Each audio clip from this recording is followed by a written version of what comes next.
있겠습니다. 마음의 즐거움은 양약이라도 심령의 근심은 뼈를 마르게 하느니라. 아멘. 잠언 17장 16절부터 22절까지 본문입니다. 마음이 굽은 자, 마음이 즐거운 자, 마음이 굽은 자, 마음이 즐거운 자라는 말씀의 제목입니다. 20절 말씀 먼저 보겠습니다. 20절에 마음이 굽은 자는 복을 얻지 못하고 혀가 패역한 자는 재앙에 빠지느니라. 자, 마음이 굽었다 이렇게 번역했는데요. 다른 성경에서는 사특하다 또는 사악하다라고 번역을 하기도 했습니다. 우리말로 하면 이제 마음이 굽었다, 삐뚤어졌다 이제 이런 상태를 말하는데, 신명기 32장 5절에 보면 그들이 여호와를 향하여 악을 행하니 하나님의 자녀가 아니요 흠이 있고 삐뚤어진 세대로다. 자, 마음이 삐뚤어졌다, 마음이 굽었다. 잠언에서는 이제 지혜를 가리키면서 여호와를 경외하는 것이다 이렇게 말씀을 하고 있기 때문에, 그래서 이제 삐뚤어졌다, 굽었다라고 하는 것은 하나님을 향하지 못하는 것, 그렇죠? 하나님께 온전히 맞닿아 있지 못하는 상태, 이걸 이제 굽었다, 삐뚤어졌다라고 이해할 수 있을 것입니다. 하나님의 뜻이 어떠한 것인지를 온전히 아는 자들은 주님과 이제 연합하고 그의 집에 살게 됩니다. 그런데 하나님의 뜻을 온전히 깨닫지 못하는 자는 결국 이제 자기 생각과 습관 가운데 머물러 있죠. 하나님을 온전히 향해야 합니다. 성전을 향해야 하고 예루살렘을 바라보아야 합니다. 근데 예루살렘을 바라보지 아니하고 다른 것을 바라보고 성전에 마음을 두지 아니하고 다른 것에 마음을 두는 것은 굽은 것이다, 삐뚤어진 것이다 라고 이해할 수 있겠죠. 이걸 이제 잠언의 기준으로 본다고 하면 이제 미련한 자에 해당하는 모습이 될 것입니다. 시편의 내용으로 본다면 이제 바로 악인의 모습인 것이죠. 하나님의 말씀, 하나님을 중심으로 두지 아니하고 다른 것이 우리 마음 가운데 채워져 있는 상태. 자, 그렇기 때문에 마음이 굽은 자다 이렇게 이야기합니다. 그래서 이 마음이 굽은 자, 다시 말해 하나님의 뜻을 찾고 하나님의 방법을 얻지 못하기 때문에 복을 얻지 못한다 이렇게 이제 묘사를 하고 있는데요. 복을 얻지 못한다, 복을 얻다, 하나님의 것을 얻는다 이런 뜻이 되겠죠. 16절 말씀에 보면 미련한 자는 무지하거늘 손에 값을 가지고 지혜를 사려함은 어찌 민고. 미련한 자는 무지하다, 하나님을 아는 지식이 없다 이런 뜻이죠. 그러므로 자기 소견에 옳은 대로 자기에게 익숙한 습관대로 감당하게 되는 것. 물론 이제 그렇게도 살아갈 수 있습니다. 근데 문제는 뭐냐면 결과를 얻지 못하고 열매가 되지 못한다. 한마디로 복을 얻지 못하고 하나님을 알지 못한다라는 뜻입니다. 사실 이것이 이제 우리가 원래 있었던 상태죠. 옛사람의 상태가 바로 이러한 모양 아니었습니까? 오랫동안 신앙생활을 했는데 왜 삶의 변화가 없는가? 이상하지 않습니까? 신앙생활을 했는데 변화가 없어요. 어제의 모습과 오늘의 모습이 똑같습니다.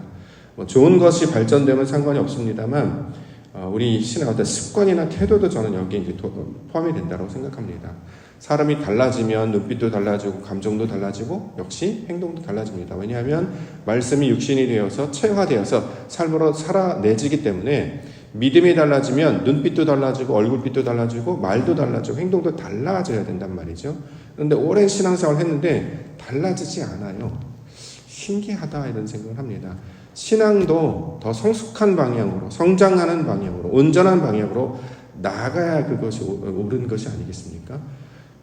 작년에 예배드렸던 모습과 재작년에 예배드렸던 모습과 어제의 모습과 지난주의 모습과 오늘의 모습이 크게 달라지지 않았어요. 근데 아무런 문제를 못 느낀단 말이죠. 왜 그렇다면 마음이 굽었기 때문이다. 온전히 하나님을 향하지 못하고 있기 때문에 열매 없는 자의 모습으로 살고 있기 때문이다. 자, 이렇게 이야기합니다.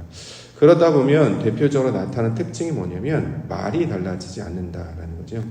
오늘 보면 혀가 패역한 자는 재앙에 빠진다 이런 이제 표현을 하는데, 혀가 패역하다, 하나님을 아는 지식으로 말하지 아니하고, 이걸 이제 우리식대로 말하면 생각 없이 말하는 것, 이전에 있던 것, 나의 습관대로, 욕망대로, 정욕대로 말하는 것을 패역하다. 패역이라는 단어 자체가 하나님 없는 상태이기 때문에 재앙에 빠진다라고 이야기하는데, 이제 어려움에 빠진다라기보다는 하나님을 아는 지식이 없는 것을 말합니다. 우리가 이제 신앙이 깊으시거나 연륜이 된 분들은, 그러니까 하나님을 묵상하는 분들은 눈빛 하나나 말씀하시는 그 하나에도 그 안에 생명이 있기 때문에 그 생명을 가진 자들에게 이제 전달이 돼요. 저분은 하나님을 묵상하는 분이구나, 하나님을 늘 찾는 분이구나, 말씀대로 살려고 애쓰는 분이구나 라고 하면 그의 몸짓과 눈빛이나 또 더 나아가 그의 말 한마디에 모든 것이 이제 담겨져 있죠. 그렇기 때문에 전달하는 그런 모든 말에 은혜가 묻어납니다. 그런데 재앙에 빠진다라고 하는 것은 껍데기는 있어요. 형식은 있는데 그 알맹이, 속사람이 없단 말이죠. 그래서 이것이 재앙에 불과하다. 하나님의 의도와 뜻은 전혀 담겨져 있지 못하다. 우리가 이제 이렇게 살아간단 말이죠. 하나님께서 우리를 감동시키시면 하나님의 사람으로 살게 하시기 때문에 우리가 어떤 생각이나 말이나 행위 자체를 통해 그리스도의 편지가 되어서 하나님을 아는 향기가 드러나게 하십니다. 그런데 이런 어떤 고민이나 생각이 없고 마음이 굽어서 하나님을 찾지 않으면 신앙생활을 오래 해도 영적이지 못한 상태, 세상의 사람과 똑같은 것, 이런 것들을 이제 나타내는 것을 가리키는 말입니다.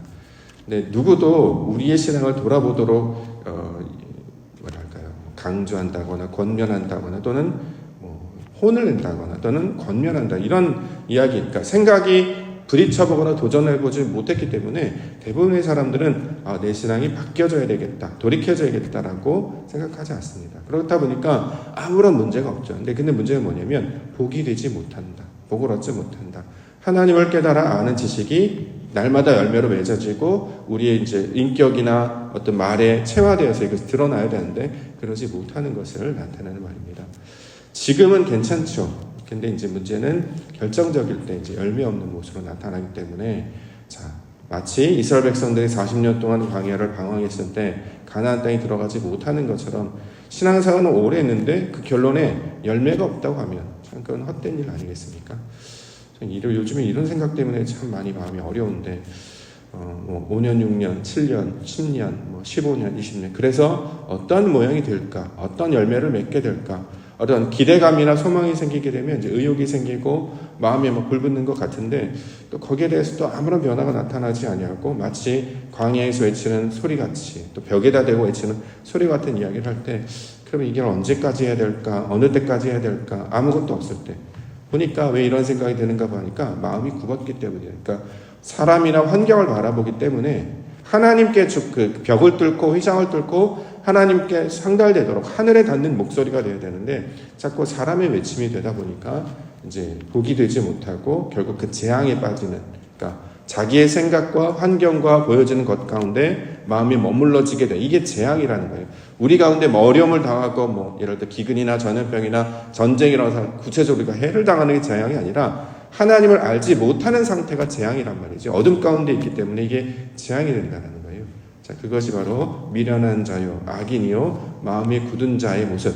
이런 모습이다라고 이야기를 하고 있습니다. 그런데 하나님께서 그러한 자들을 이제 고치시고 또 가르치시고 인도하셔서 마음의 즐거운 자로 이제 우리를 회복시켜 주시는 것이죠. 22절. 마음의 즐거움은 양약이라도 심령의 근심은 뼈를 마르게 하느니라. 마음의 즐거움은 양약이라도. 마음이 즐겁다. 언제 즐거우신가요? 마음이 어떻게 해야 즐거울까요? 우리가 이제 보통 생각할 때 마음이 즐겁다라고 하는 것은 이제 욕망이나 욕구가 해결되었을 때 어린아이의 상태죠. 예를 들어 젖주면 좋아한다, 놀아주면 좋아한다, 또 칭찬해주면 좋아한다. 여기 이제 어린아이 상태이기 때문에 욕망이나 욕구가 해결될 때 사람들이 이걸 이제 즐거움으로 이해를 합니다. 근데 성경에서 말하는 즐거움은 그 정도의 수준이 아니죠. 이런 것들은 원래 있어야 될 것이고 사람이 기본적으로 필요한 욕망이나 욕구가 해결되는 것은 원래 하나님께서 있어야 될 것이고 우리가 해결될 문제는 하나님의 마음과 내 마음이 똑같아질 때 이걸 이제 즐거움이라고 이야기한단 말이죠. 결국 우리가 즐거움 가운데 들어가지 못하는 것은 하나님께서 내게 원하시는 어떤 모양이나 어떤 환경이나 상태가 있어요. 근데 거기에 우리가 도달하지 못하는 거예요. 하나님의 뜻을 알지도 못하고 깨닫지도 못하고 하나님은 저기 계시고 난 여기 있고 그래서 만나지 못하고 다다르지 못하여서 여전히 내 마음 가운데 있을 때 이게 이제 소위 말하는 이제 아까 이게 구분 상태, 기쁨이 되지 못한 상태. 근데 마음이 즐겁다라고 하는 것은 그 하나님의 마음을 내 마음 가운데 채워넣어서 그 마음을 알게 될 때 이걸 성경에서 기쁨이다, 즐거움이다 이렇게 얘기합니다. 그래서 이것이 양약이 된다는 거예요. 사람은 언제 고쳐지냐면 하나님께서 만져주셔야 돼요. 결국 은혜가 사람을 고친단 말이죠. 마음의 즐거움의 기초적인 해결 방식이 하나님의 마음과 내 마음이 같아졌을 때 요게 기쁨이 되는데 요게 결국 치료의 역할을 한다. 좋은 약이 된다라고 이야기하는 것은 뭐 약을 먹거나 좋은 약을 먹어서 해결되는 게 아니라 이 영혼의 문제가 해결이 되어야 이것을 통해 사람이 회복된다 이렇게 주시는 말씀이라는 거죠. 그래서 뒤에 나오는 단어가 심령의 근심은 뼈를 마르게 한다. 심령이라고 번역을 했는데 이 심령은 이제 영혼이라는 뜻이거든요. 루아흐, 그러니까 성령이 거하는 상태. 우리 안에 성령이 우리 안에 내재하게 되면 어떤 일이 벌어지냐면 간절해지게 됩니다. 예. 근심이 일어나요. 그래서 뼈를 마르게 한다는 건 부정적인 말, 사람이 말라간다, 살이 빠진다, 사람이 얼굴이 안색이 안 돼. 이런 경향이 아니라 하나님께서 우리에게 무엇이 필요한지를 알게 하셨기 때문에 하나님을 더욱 간절히 찾고 바라는 자가 되게 하신다라는 의도의 말이 되고 있습니다. 결국 사람은 영혼이 회복되어야 온전해지는 것을 알기 때문에 이제 세상의 것, 그런 물질적인 것, 내 배를 채우는 것, 내 어떤 만족을 채우는 것에 마음을 두지 아니하고 하나님을 만나야 내 문제가 풀리는데 그렇지 않아서 나타나는 간절함을 이 심령의 근심이다라고 지금 번역을 했습니다. 고린도후서 7장 9절에 보면 내가 지금 기뻐함은 너희로 근심하게 한 까닭이 아니요 도리어 너희가 근심함으로 회개함에 이른 까닭이라. 너희가 하나님의 뜻대로 근심하게 된 것은 우리에게서 아무 해도 받지 않게 하려 함이라. 하나님의 뜻대로 하는 근심은 후회할 것이 없는 구원에 이르게 하는 회개를 이루는 것이요 세상 근심은 사망을 이루는 것이니라. 보라, 하나님의 뜻대로 하게 된 이 근심이 너희로 얼마나 간절하게 하며 얼마나 변증하게 하며 얼마나 분하게 하며 얼마나 두렵게 하며 얼마나 사모하게 하며 얼마나 열심 있게 하며 얼마나 벌하게 하였는가. 너희가 그 일에 대하여 일체 너희 자신의 깨끗함을 나타내었느니라. 자, 성령이 우리 안에 찾아오게 되면 하나님을 바라고 소망하기 때문에 그를 갈망하는 모양으로 나아가게 된다는 것입니다. 결국 세상으로 만족을 못하는 이유가 왜 그러냐? 우리가 영원을 사모하는 마음을 주셨기 때문이다. 하나님의 목소리를 듣지 못하여서 하나님을 만나지 못하여서 나타나는 간절함을 우리 가운데 이제 허락하신다라는 것이죠. 그러므로 하나님의 백성들은 이것을 구하게 하셨습니다. 먼저 그의 나라와 의를 구하라라고 하는 것은 하나님의 뜻이 어디에 있는지 이것으로 채우지 아니하면 늘 부족하다고 느끼는 거예요. 먹을 것도 충분한데 문제도 해결되는 것이 없는데 내 마음은 이렇게 헛헛한가? 왜 나 안에 답답한가? 왜 풀리지 않는가? 왜 나에게 나아가는 말은 사람들의 어떤 영혼을 윤택하게 하며 그들에게 기쁨을 주지 못하는가?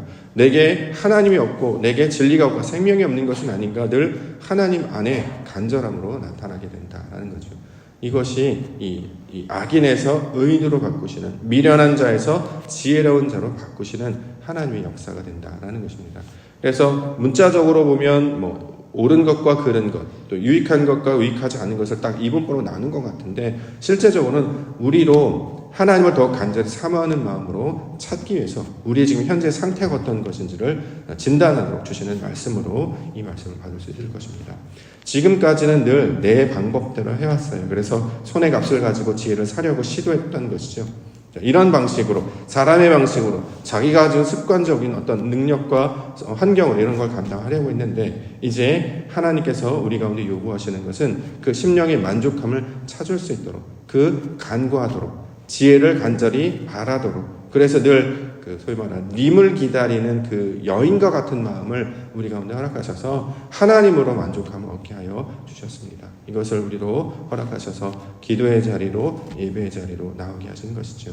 오늘도 우리에게 유일한 목적은 어떻게 하면 하나님을 더욱 닮아갈 것인가, 하나님을 더욱 알게 될 것인가, 그 아는 것을 어떻게 삶으로 구현해낼 것인가. 자, 이것이 바로 우리의 큰 문제가 될 것입니다.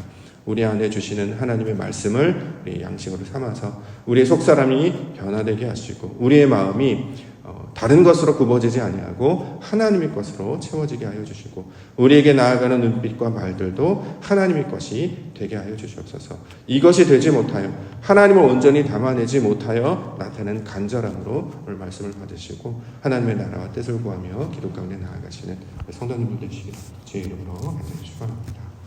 기도하겠습니다.